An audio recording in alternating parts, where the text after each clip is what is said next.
Welcome, collectors and heavy equipment enthusiasts. I am extremely excited to finally give you my review of the Classic Construction Models Caterpillar 633D and 639D elevating scraper models in 1/48 scale. These are die-cast models, and only 300 of each have been commissioned by CCM, and all of them have been spoken for. Alright, let's start by taking a look at the packaging that these models come in, and it's the same style packaging that Classic Construction Models has done for their past several CAT model releases. It's the black box, which I like because it's very professional, gives it that presentation style feel to it. You have CAT over here, CAT 633D elevating scraper, and again, it is important to note that while we're only going to take a look at the box for the 633, it is essentially the exact same thing for the 639 as well, so bear that in mind. 633D elevating scraper, the outline drawing in white. On this side, 1/48 scale precision die-cast model. On both flaps, they are identical, which read CAT 633D elevating scraper 1/48 scale precision die-cast model and www.cat.com. For those that may be interested, the bottom of the box has all the copyright information, so we'll just go over this very, very quickly here, including the CAT scan to play information over here. Fully articulated machine replica, no assembly required, includes numbered brochure to certify authenticity. Over here, collector's model, not a toy, not suitable for children, and then finally CCM's information at the bottom right, such as their website, which is www.ccmmodels.com, which, if you have not checked out their website, I highly encourage you to do so, because not only can you keep up with all of their different new model developments and information, but you can also check out their extensive online library of all of their closed edition models. You can always read up on those and check out pictures of models that they have done in the past. Unboxing this model is very simple. Pull apart the two tabs, obviously cut off the film if you want to. Pull the top part of the box up. You'll find the model housed very, very nicely in polystyrene formers. All you have to do then is just carefully take the model out. All right, what we're going to do now is we will focus on, in terms of the vast majority of the review, we're going to be looking at the 633D, because although there are some notable differences, honestly, most of these models, in terms of the functionality and the details, are pretty identical between the two. So, starting out with the 633D, we're going to back him up just slightly.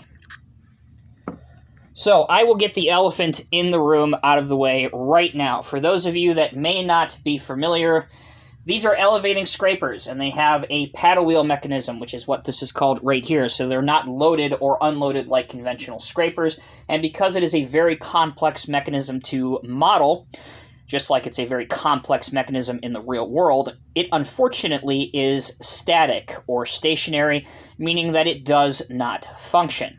Now, this is not a end-all or, totally deal-breaker for these models, in my opinion, because it doesn't detract from the overall profile or the look or the collectability of this model. And if you will allow me to explain as we go on throughout this video, I'll show you why.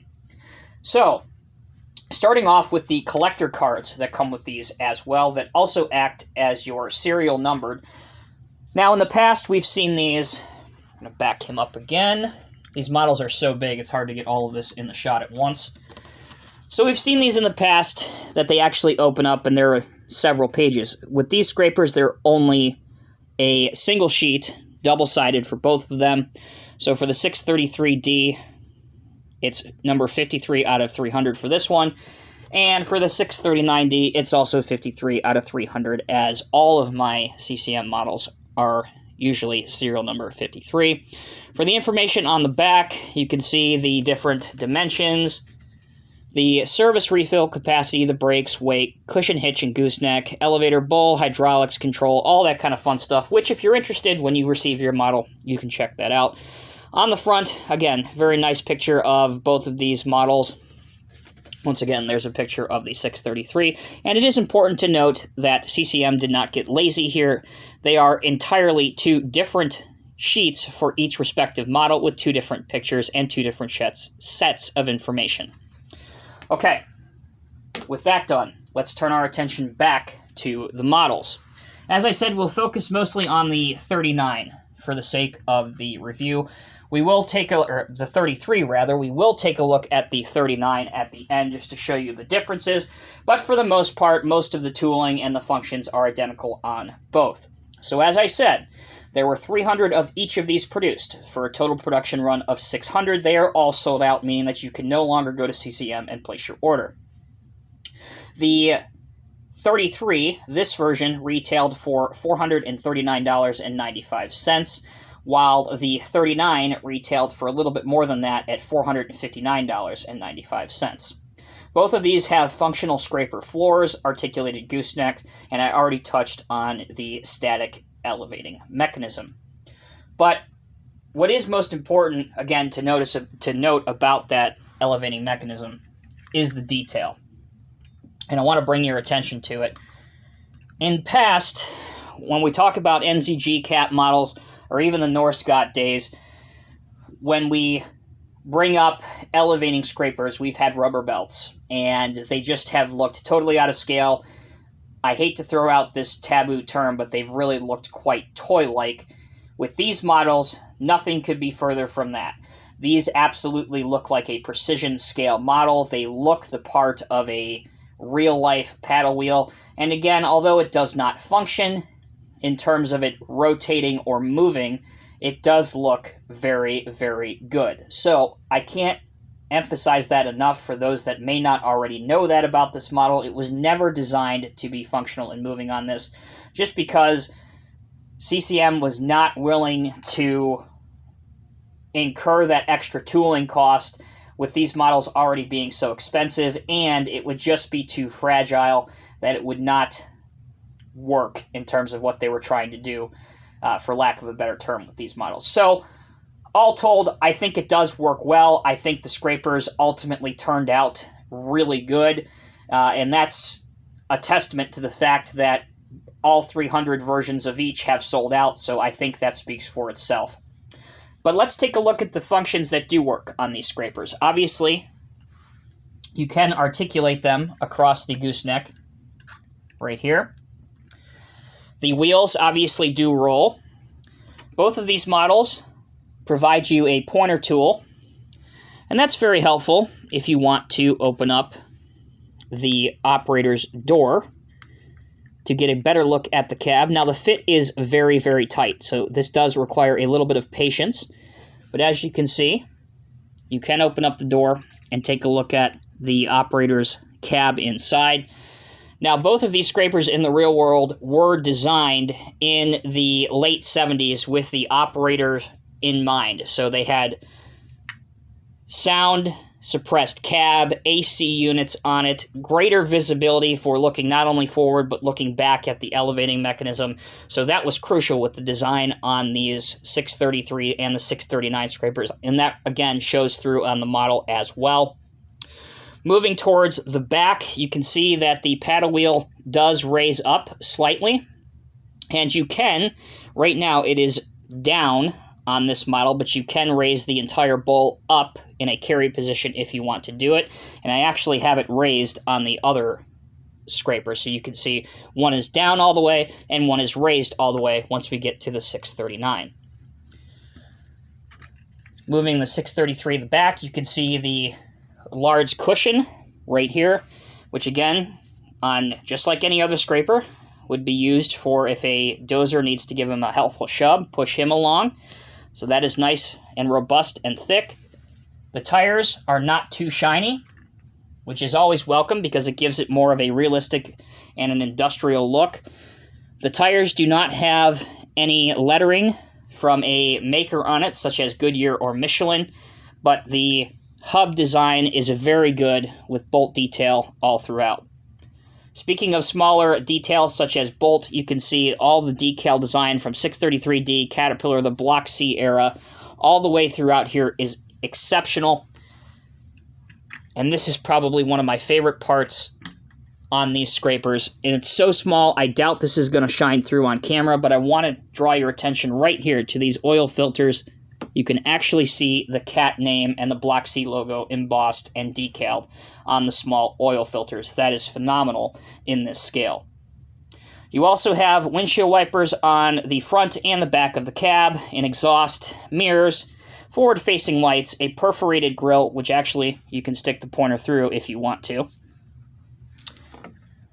If we very, very carefully flip the scraper over, you can see the detail underneath, such as the serial number, which you can read 053, the CCM name, and then again, the functional part of the bowl, as well as the tread pattern on the 633.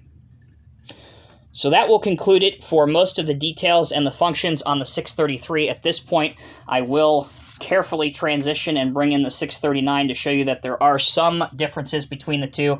Now, obviously, the 639 being a twin-engine scraper is going to be slightly larger.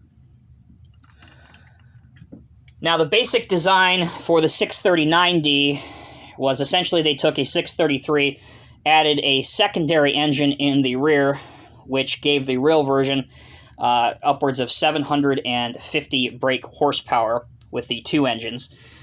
Again, now you can see that it lifts it very high enough at its most extreme height that I can fit my entire hand underneath, which again looks very good.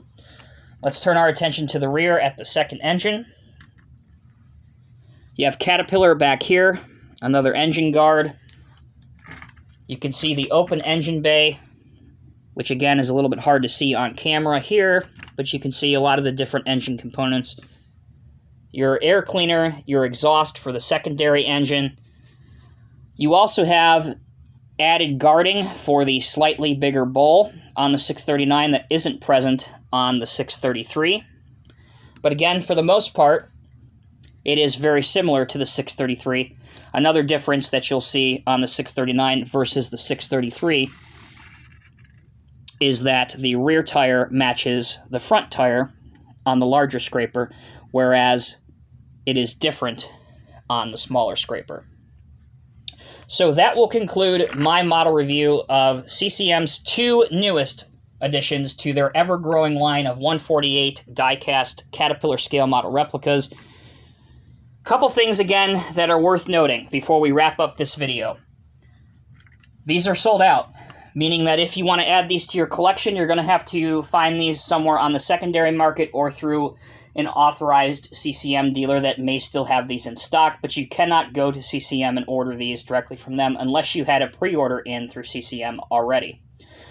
These are very expensive scraper models. Both of these, by the time you're paying shipping and everything else, you're close to $500 almost for one of these scrapers, or just shy of $900 to $1,000 if you want to add one of each of these to your collection. So that's some serious money, even when we're talking CCM.